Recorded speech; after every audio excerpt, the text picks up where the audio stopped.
Hey everybody, welcome back. My name's Jackie and you came today for an awesome day. I am doing my book review on Gira's The Consumer. Now, before I get into this review, I want to preface this with this blanket statement. This book is not for everyone. It is very mature adult content only, and even then, you've got to have a pretty goddamn thick stomach to read it and even get through it.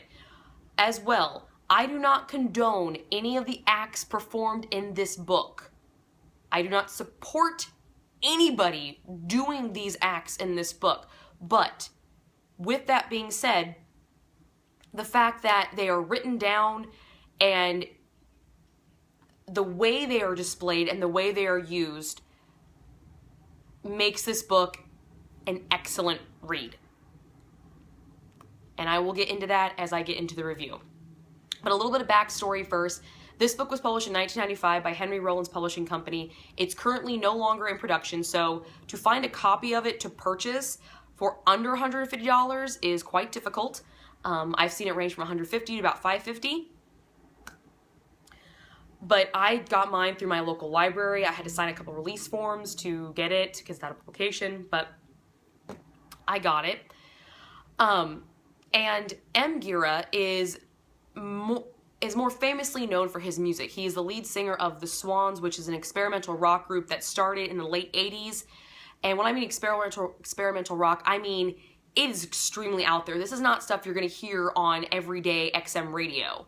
Okay? It's a very different sound. It's a very original sound. It's a very deep sound that will speak to a very select group of people. The Swans had very limited success in the late 80s and they broke up, and then they recently reformed a few years ago and they're having a little bit more success. He's an extremely talented musician. He can compose the fuck out of a sentence, to quote Cliff Sargent, who is the reason I found out about this book. I learned about this book through Better Than Food Book Reviews, which is done by Cliff Sargent. Please go check him out. I will link his video of his review for this book as well in the caption below. He does a much better job of explaining the backstory of Gira. He is a fan of Gira. I decided to look him up. I listened to some of their stuff.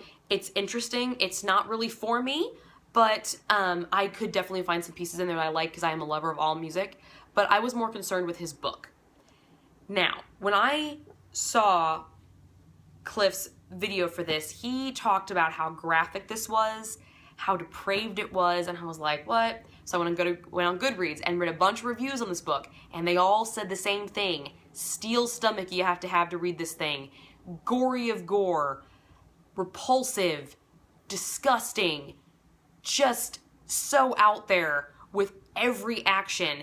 And every time I read one of these reviews, I wanted to read more and more and more. I wanted to get this book in my hand, so I started getting so pumped about this book, and I finally got it, and I read it. And I will be damned if not every single one of those reviews was right. This book is extremely graphic. Not many books force me to put it down, to decompress, to break things down that I've read, to process before I can pick it back up again and be able to actually tolerate it. I had to do that a few times with this book, and I am so thankful. I've not read a book that's actually made me literally sit back and say, what the fuck did I just read, in a long goddamn time. It was excellent. It was moving in a very dark, depraved kind of way. Now, let me get into this.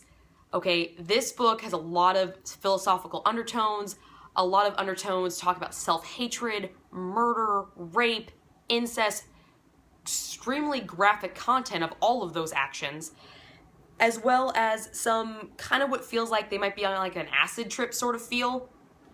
But there are some passages in this book and that are like gems, and you're sitting here and you're reading it and you're like, wow, I felt this before.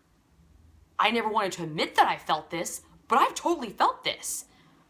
This book does not read like a regular novel. It is a collection of short stories broken into two parts.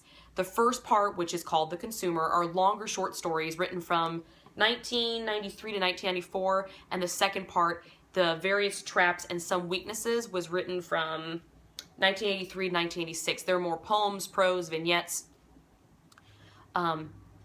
But the way Gira just writes these and composes these, despite the graphic nature of his subject material and how repulsive it is, it flows perfectly. You can feel the drama in it. You can feel the emotions behind all of these. I'm going to read you an excerpt of one of them. This is kind of, well, depraved and kind of disgusting, but I'm going to read it to you anyway. So, you have been warned. This one is entitled, The Whore Boy. I'm waiting for someone to ride me. I'm on my hands and knees. My naked ass is sticking up in the air in a room full of clothed men. Their businessmen's shoes are shining, and I can see the distorted reflection on my face as I bend down to lick. I've put myself in this position because I enjoy the power I acquire through self-degradation. Once these men think I'm no better than meat, I have the advantage. They drain their sperm into my ass one by one. I enjoy the pain I steal from their pleasure in hurting me. After they're finished with me, they spit on me, then they dress me and push me out the door. Riding home in the cab, I'm drenched in the smell of my asshole and my sweat. I enjoy the thought of the cab driver smelling it also. When I'm upstairs, safe in my apartment, I squat over my frying pan and release their sperm and my shit. I let it simmer over the fire mixed with wine. As I eat and play the scene over again in my mind, ingesting each man one by one.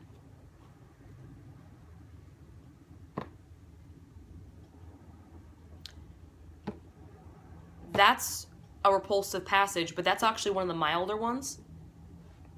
Just a heads up. Like I said, this is not for the faint of heart literature, but at the same time, the way he's writing it and the way he writes his prose and his words, he's a writing genius. He's a genius. M. Gira is literally a genius the way he writes. It flows so nicely, but at the same time, it gets the point across. He doesn't have to fill it with all this filler bullshit. He's straight to the point. Now, granted, his material a little, uncouth, eating your own shit, but at the same time, who hasn't taken a dose of their own shit before? Maybe not physically, like literally eating their own feces, but who has never had something happen to them that was pretty fucking shitty that they allowed to happen to them and they had to take it and eat it and they relished in it? They relished in the fact that somebody got one over them. They came out on top. It does happen. Feeling strong in self-degradation, a lot of people get off on this. They like being degraded. And there's nothing wrong with that. There's absolutely nothing wrong with it.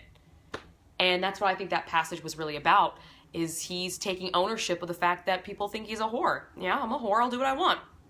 And I'll eat my own shit for it. I follow the beat to my own drum.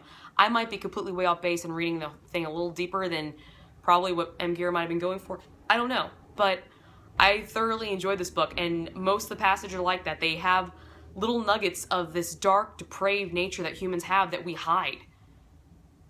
Humans have so many facets and so many faces, but in reality, people only see maybe assortment of few of them. And the dark and depraved ones are rarely ever seen.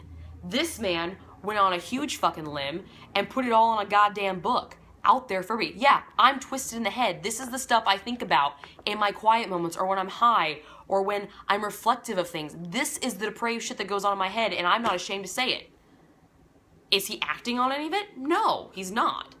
But he's writing it down and he's putting himself out there, which is one of the strongest things I think you can do. To admit that you have a dark side, to admit that you have degrading thoughts, to admit that these things run through your head. I don't know how many times where I've said, I would love to kill you. And I picture it in my head how I'm going to do it, but I would never actually tell somebody how I did it. This guy's flat out doing it. So I very much respect M. Gira for writing this work, and I very much am respectful of this work. Is it something I want to read every single day? No. This is not something I want to read before bedtime. I never read this before bed, by the way. I never did. I had at least 2 hours before I went to bed after I read this book, because I needed like some decompressed prompt time. But it spoke to me on a human, base, animalistic level, a level that a lot of books don't ever speak to me to.